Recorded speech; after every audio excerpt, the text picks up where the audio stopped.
Here's something nobody says at a wedding. The single most important document of your entire financial life is not your mortgage, not your will, not your job contract.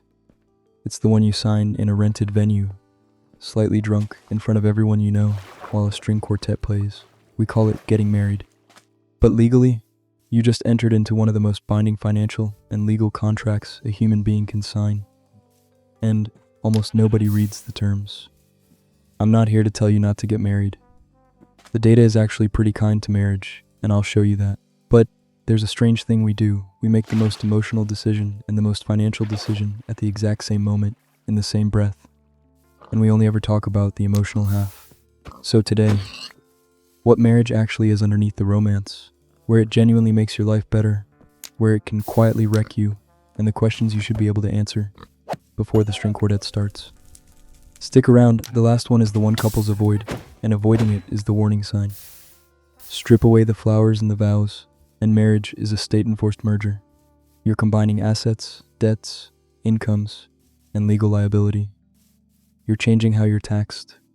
You're naming a person who can make medical decisions for you and inherit from you by default. And you're agreeing, whether you've read it or not, to a specific government-defined process for unwinding all of it if things go wrong. That last part is the one nobody thinks about, because thinking about the exit on the way in feels like a betrayal. But here's the thing. The couples who can calmly talk about the contract are the ones who tend to make it. I'll explain exactly why by the end. The avoidance itself is the data point. Let's be honest about the downside, because the wedding industry sure won't. The financial entanglement is total. Your partner's debt can become your problem. Their spending becomes your retirement's problem. Their credit can become your credit. You are, financially, one organism now. Divorce is expensive in every direction, not just the legal fees, though those are brutal. It's the splitting of a life that was built to be shared. 2 households now cost what one used to. Retirement timelines get blown up. And here's the uncomfortable structural point. Historically, marriage was partly an economic necessity. 2 people genuinely needed each other to survive financially. As people became more independently capable of supporting themselves, the economic reason to marry weakened, even as the emotional expectations went up. We now ask one person to be our best friend, our business partner, our co-parent, our therapist, and our passion, forever. That's a heavier load than the institution was ever designed to carry. That's not an argument against marriage. It's an argument for going in with your eyes open about what you're actually asking of each other now. And this is where the bitter internet crowd loses the plot. The data on marriage is genuinely good. On average, married people tend to live longer, report higher life satisfaction, and build more wealth over time than their single counterparts. 2 incomes, shared costs, a built-in partner against the world. It compounds. But here's the catch, and it's a big one, so don't let anyone hand you the average without it. A lot of that benefit comes from the good marriages. Averages, again, hide bodies. A strong marriage is one of the best things that can happen to a human life. A bad one is one of the worst. Worse, by many measures, than being single. So, is marriage good for you is the wrong question. The right question is marriage to this specific person, entered into this specific way, good for you? And that you can actually investigate before you sign.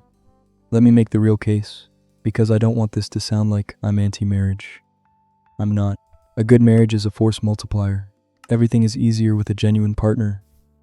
The risks you can take, the failures you can survive, the wealth you can build, the kids you can raise. There's a reason the happiest people in those long-running studies are very unstable, stable, committed relationships.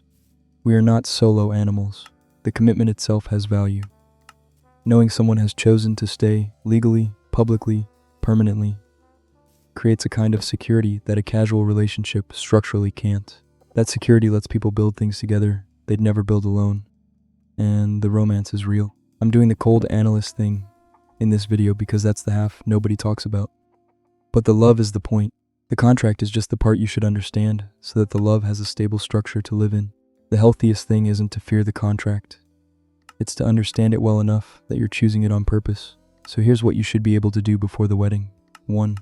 Have you both, out loud with actual numbers, talked about money, debt, income, spending, what rich and broke even mean to each of you? If you've never had that conversation, you don't yet know who you're merging with. 2. Do you agree on the big irreversibles?